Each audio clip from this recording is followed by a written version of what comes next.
14 నుండి ఈ రోజు వరకు కూడా ఎన్ని వర్షాలు పడ్డా కూడా ఒక చెరువు కుంట తెగుతలేదు. కారణము మిషన్ కాకతీయ, కేసీఆర్ గారు తీసుకున్నటువంటి అది గొప్ప నిర్ణయాలు ఒకటి, అదొక నిర్ణయం. కాకతీయులు అగ్రవర్ణాలు కాదు, రెడ్డి రాజులు కాదు, వెల్మరాజులు కాదు, కమ్మరాజులు కాదు, బ్రాహ్మణుల కాదు. వాళ్ళు వెనుకబడ్డ తరగతుల నుండి వచ్చినటువంటి ఒక సామాజిక వర్గం అని చరిత్రకారులు చెప్తున్నారు. ఈ రేవంత్ రెడ్డికి ఎవరు సలహాలు ఇస్తారో నాకు అర్థమైతే లేదు. Perverted brains probably. కాకతీయులండి, చరిత్ర తెలవాలి, హిస్టారికల్ రీజన్స్ ఉన్నాయి.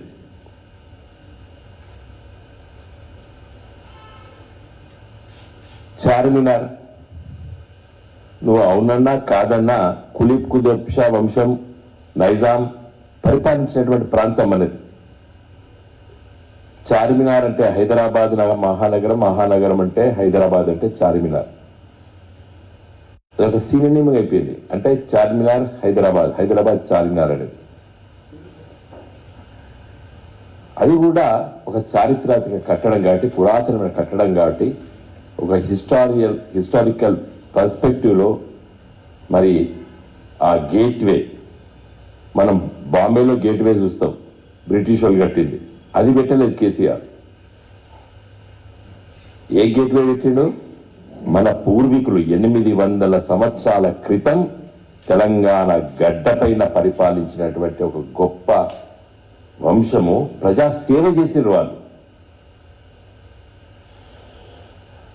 నువ్వు మన చెప్పినావు సాకల ఐలమ్మ గురించి, అయితే అది గొప్ప స్త్రీ. ఎస్, పోరాట యోధురాలు. ఎవరు వ్యతిరేకంగా పోరాటింది ఆ రోజు?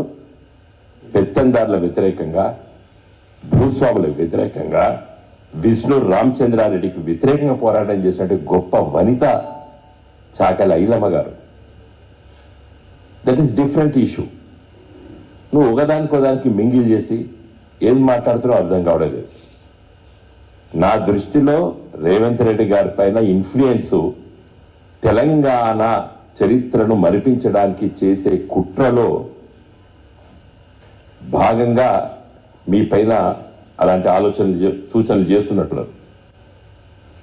ఇలా ప్రైడ్ ఆఫ్ తెలంగాణ అంటే తెలంగాణ గడ్డ పైన నుండి దక్షిణ భారతదేశాన్ని పరిపాలించినటువంటి ఒక రాజవంశం ఉన్నది అనే చరిత్రలో మరిపించడానికి చేసే కుట్రలో నీకు బహుశా ఆ సలహా ఇచ్చి ఉండి ఉంటారు. కాబట్టి ప్లీజ్ రిజెక్ట్ ఇట్. అయితే చరిత్రకున్నటువంటి దానికును ఎంబ్లమ్స్ కున్నటువంటి చరిత్ర, మన భారతదేశం ప్రభుత్వం ఉన్నటువంటి 3 సింహాలు, అవి సారనాథ్ స్తూపం, అది అది ఎవరు? అశోక చక్రవర్తి అని ఎంపరర్, అనే సామాన్య రాజు కూడా కాదు, ఒక సామ్రాట్. మరి దాని చరిత్రను మరిపిస్తాను. అశోకుడు పరిపాలించింది ఈ దేశాన్ని ఒక 2000 సంవత్సరాల క్రితం. అది బీహార్లో సారనాథ్లో దొరికింది. ఏది పురాత వస్తువు, దాన్ని తీసుకున్నాం. ఇలా మన నేషనల్ ఫ్లాగ్ 3 రంగుల జెండాలో ఉన్నది కూడా అశోక చక్రం. సో ఇవన్నీ తీసుకుంటాం. రేపటి తరం, రేపటి తెలంగాణలో పుట్టినటువంటి బిడ్డలు మా రాష్ట్ర సింబల్ చూస్తే అర్థం కావాలి, హిస్టారికల్ రీజన్స్ అర్థం కావాలి. నీకు కాకతీయులది త్రికుట ఆలయాలు, 1000 స్తంభాల గుడి కానివ్వండి, కరీంనగర్లో ఉన్నటువంటి కొత్తపల్లిలో ఉన్నటువంటి త్రికుట ఆలయం కానివ్వండి, మన కరీంనగర్ పక్కకు నగునూరులో ఉన్నటువంటి త్రికుట ఆలయం కానీ, ఎక్కడ చూసినా కాకతీయులు కట్టింది శివ, బ్రహ్మ, విష్ణు ముగ్గురిని. ఎంత గొప్ప! అప్పుడు ఈ ముస్లిం దండయాత్రలు జరగలేదు, ఇస్లాం రాలేదు. హిందూయిజంలో ఒకటే శైవ వర్సెస్ వైష్ణవ ఉన్నటువంటి క్రైసిస్ ని ఎంత సులభంగా వాళ్ళు పరిష్కరించారు. ఎంత గొప్ప మేధాశక్తి! త్రికుటాలు వేసవి కూడా పోయి చూడు రేవంత్ రెడ్డి గారు. సో హిస్టారికల్ పోయి రామప్ప పోయి చూడు, లక్నవరం పోయి చూడు, పాకాల పోయి చూడండి, మన నల్గొండ పక్కకున్నటువంటి పానగల్ దగ్గర ఉన్నటువంటి అదే సముద్రం ఉదయ సముద్రం, సింగ సముద్రం వీర్లపల్లి దగ్గర ఉంటుంది. వాళ్ళకి చెరువుల పేర్ల సముద్రాల్లో పెట్టారు. కాబట్టి అంత గొప్పగా నిర్మించారు వాళ్ళు. మళ్ళీ వాళ్ళు ఈనాటి సోకాళ్ళ అగ్రవర్ణాల కులాలకు సంబంధించిన వాళ్ళు కాదు వాళ్ళు. నువ్వు అది కూడా నిన్న మొన్న మాట్లాడినావు. మీ దృష్టి అంతా కేసీఆర్ ఏం చేస్తే అది మలపాలనేటువంటి ఉద్దేశం తప్పితే ఇంకోట్లేదు. అల్టిమేట్లీ ఇవాళ మీరు ఒక చీఫ్ మినిస్టర్ పొజిషన్లో ఉన్నారు. ప్రాగ్మాటిక్గా ఉండాలి. మీకు చెప్పేటువంటి సూచనలు చేసేవాళ్ళు ముచ్చట్లు వినండి, వాళ్ళ ముచ్చట్లు. ఎందుకంటే మిమ్మల్ని గెలిపించడానికి వాళ్ళు పాపం మీకు తోడుగా ఉన్నారు కావచ్చు. విని అది ఎంతవరకు రియాలిటీ, ఎంతవరకు కరెక్టు, వాళ్ళు చెప్పేది ఎంతవరకు ప్రాక్టికబిలిటీ ఉంటుంది. ఇంకోటి టీజీటీఎస్, అసలు దాని గురించి అది తెలంగాణ ఉద్యమ కాలంలో మీకు తెలియదు. అది తెలంగాణ ఉద్యమ కాలంలో ఒకట మేమందరం కూడా టీజీ అని రాసినట్టు మాట నిజమే. తర్వాత అదే పెడదాం అనుకున్నాం. కానీ టీఎన్ ఒక రాష్ట్రానికి ఉన్నది, త్రిపురలో ఒకటి గట్టే ఉన్నది, టీఆర్ఓ ఏదో ఉన్నది. టీజీ అంటే ఇది ఎక్కడదో అనుకుంటారు. టీఎస్ అంటే తెలంగాణ స్టేట్, ఒక రాష్ట్రము మాది, తెలంగాణ రాష్ట్రము మాది అని చెప్పుకోవడానికి టీఎస్ అని పెట్టడం జరిగింది. మీ సలహాలు దీనిపైన ఎవరిచ్చినా నాకు తెలుసు. మేమే పెట్టాము TG. You're not in the Telangana మూమెంట్లో లేవు. మా కార్లకు అన్ని కూడా రాసుకున్నాం. మేము ఉన్న విషయం చెప్తున్నాం మేము. కానీ రాష్ట్రం వచ్చిన తర్వాత టీఎన్ ఓ దగ్గర ఉన్నది, త్రిపురలో ఒకటి ఉన్నది. ఇవన్నీ ఇష్యూస్ ఉన్నాయి. మనకు ఆల్ఫాబెటిక్ లాగా ఉంటుంది. టీఎస్ అంటే తెలంగాణ రాష్ట్రము, తెలంగాణ స్టేట్ అని చెప్పుకోవడానికి రాష్ట్రం. సరే, ఇప్పుడు మీకు అధికారం ఉన్నది, మార్పులు చేర్పులు చేసుకునేటువంటి ఆ పవర్, ఎగ్జిక్యూటివ్ పవర్ ఉంది కాబట్టి నిర్ణయాలు తీసుకోండి. కానీ కరెక్ట్ నిర్ణయాలు కాదు.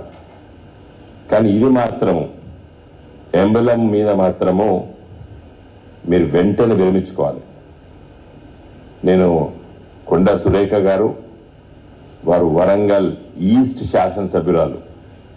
ఈ వరంగల్ ఫోర్ట్ కాకతీయులు నిర్మించినటువంటి గొప్ప ఏదైతే పరిపాలన చేసిర్రో, ఆ కోట నుండి పరిపాలించారో అది ప్రాతినిధ్యం వహిస్తుంది కొండా సురేఖ గారు. ఇంకొక మంత్రి గారు ఉన్నారు, సీతక్క గారు. వెనుకబడ్డ తరగతికి సంబంధించినటువంటి సామాజిక వర్గం నుంచి వచ్చినటువంటి కాకతీయ వంశం అది. రెడ్డి రాజులు, వెల్మ రాజులు, బ్రాహ్మణులు, కమ్మ రాజులు కాదు. ఒక అట్టడుగు వర్గాంచులు వచ్చినటువంటి పరిపాలన చేసినటువంటి వంశం కాకతీయ వంశం. అందుకోసం మీరు దాన్ని ముట్టుకోదని చెప్పి నేను మిమ్మల్ని రిక్వెస్ట్ చేస్తున్నాను. మీరు వినకపోతే డెఫినెట్గా we will make the people understand it. ప్రజల్ని, యువకుల్ని, హిస్టారియన్స్ని, హిస్టారికల్ పర్స్పెక్టివ్ ఉంది దీంట్లో, చరిత్ర ఉన్నది. నాకైతే అనుమానం ఉన్నది రేవంత్ రెడ్డి గారు మీ పైన, maybe you might be under the influence of Andhra leaders. ఎందుకంటే ఆ మేధావి వర్గం ఇప్పటికి తట్టుకుంటలేదు. ఆంధ్ర ప్రాంతంలో ఉన్నటువంటి ఒక వర్గం ఇప్పటికి తట్టుకుంటలేదు. తెలంగాణ విడిపోవడము, హైదరాబాద్ మహానగరము, తెలంగాణ రాజధాని, ఇప్పటిదాకా ఉమ్మడి రాజధాని అనేది ఇంకొక 4 నెలలు అయితే అది ఒక తెలంగాణ సొంత రాజధాని అవుతుంది. ఇప్పటికి కొన్ని శక్తులు ఉన్నాయి. ఈ 10 సంవత్సరాల పట్ల కేసీఆర్ గారి పరిపాలన పట్ల ఇరిటేషన్స్ క్రియేట్ చేయలేదు మేము. కాబట్టి వాళ్ళు నోరు మూసుకొని కూర్చున్నారు. ఇలాంటి ఇరిటేషన్స్ క్రియేట్ చేసి మళ్ళీ ఇద్దరి మధ్య వైషమ్యాలు పెంచడానికి కూడా ప్రయత్నం చేస్తారు. ఎందుకంటే అలాంటి కుట్రదారులు ఇలాంటివి చెప్తా అంటారు. ఇంకోటి ఏంటంటే వాళ్ళకు ఉన్నటువంటి ఆలోచన తెలంగాణ చరిత్రను మరిపించాలి. తెలంగాణ ప్రజలకి, తెలంగాణ పిల్లలకి, తెలంగాణ యువకులకి, తెలంగాణ ప్రాంతంలో ఉన్నటువంటి వాళ్ళకి తెలంగాణ చరిత్రను మరిపించాలని చెప్పి ఆలోచన చేస్తున్నాను. అందుకోసమే 1956లో తెలంగాణ ఆంధ్రప్రదేశ్ రాష్ట్రంలో కలిసిన తర్వాత